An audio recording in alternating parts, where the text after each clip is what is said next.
அனைவருக்கும் வணக்கம். பொன்மன செம்மல் எம்ஜிஆர் அவர்களின் பல வெற்றி படங்களையும் எம்ஜிஆர் அவர்களின் சொந்த படமான அடிமை பெண் படத்தையும் இயக்கியவர் இயக்குனர் கே. சங்கர் அவர்கள். எம்ஜிஆர் அவர்களுக்கும் கே. சங்கர் அவர்களுக்கும் இடையில் ஏற்பட்ட நட்பையும் உறவையும் இந்த பதிவில் நாம் பார்க்கலாம். மக்கள் திலகம் எம்ஜிஆர் அவர்கள் 3 படங்களை சொந்தமாக தயாரித்தார்.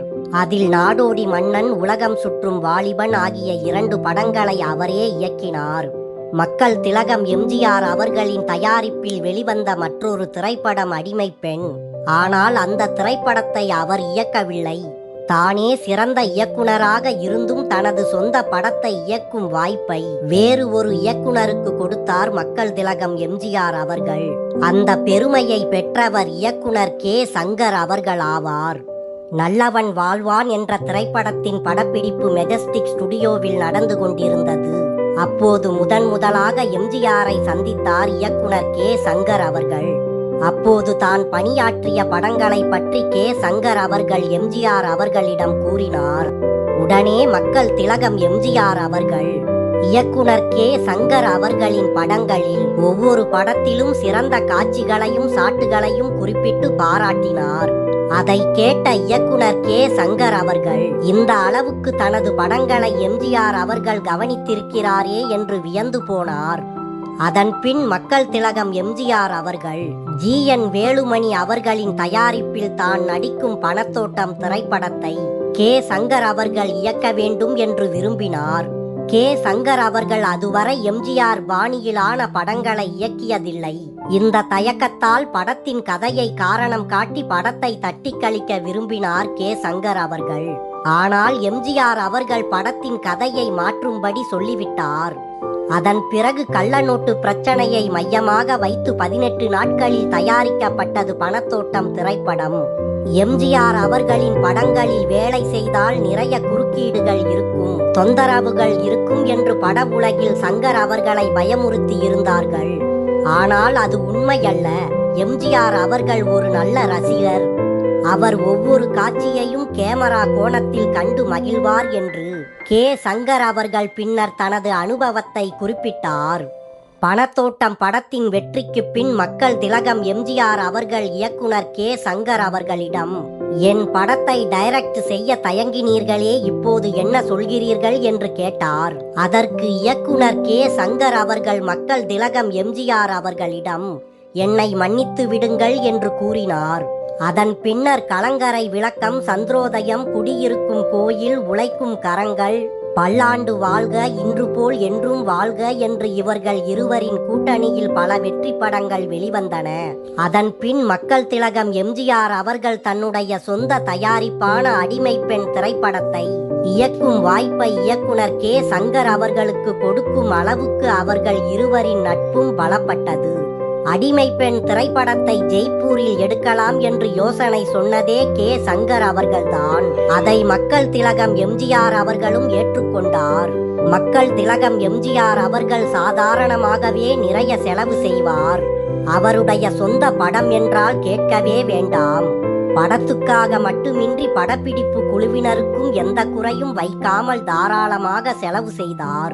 ஜெய்ப்பூரில் பாலைவன பகுதியில் குடிநீர் கிடைப்பது கஷ்டம் என்பதால் கோகோ கோலா வேனையே கொண்டு வந்து அங்கு நிறுத்தினார் மக்கள் திலகம் எம்ஜிஆர் அவர்கள்.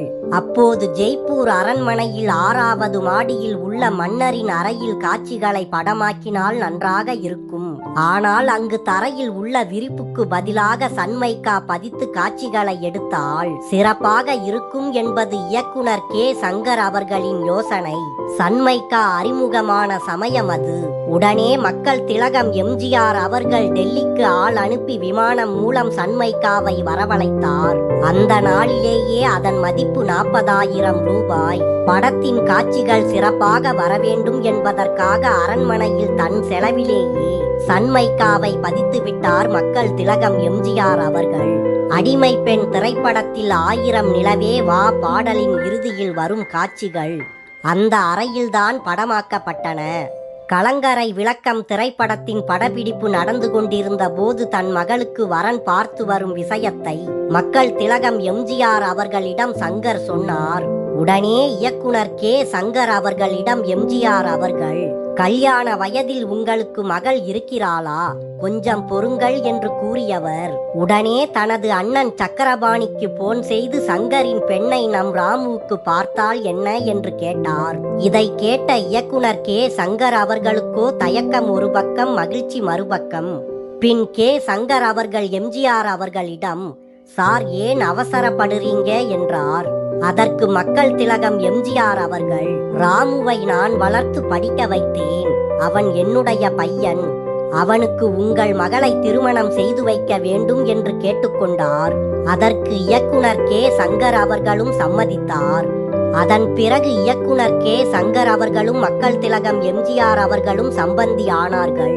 ஐயப்ப பக்தரான இயக்குனர் கே சங்கர் அவர்கள் மக்கள் திலகம் எம்ஜிஆர் அவர்களின் படங்களை இயக்கும் வாய்ப்பு கிடைத்தது மட்டுமின்றி அவருக்கே சம்பந்தியாக என்னை ஆக்கியது ஐயப்பனின் கருணை என்று சிலிர்த்து போனார்.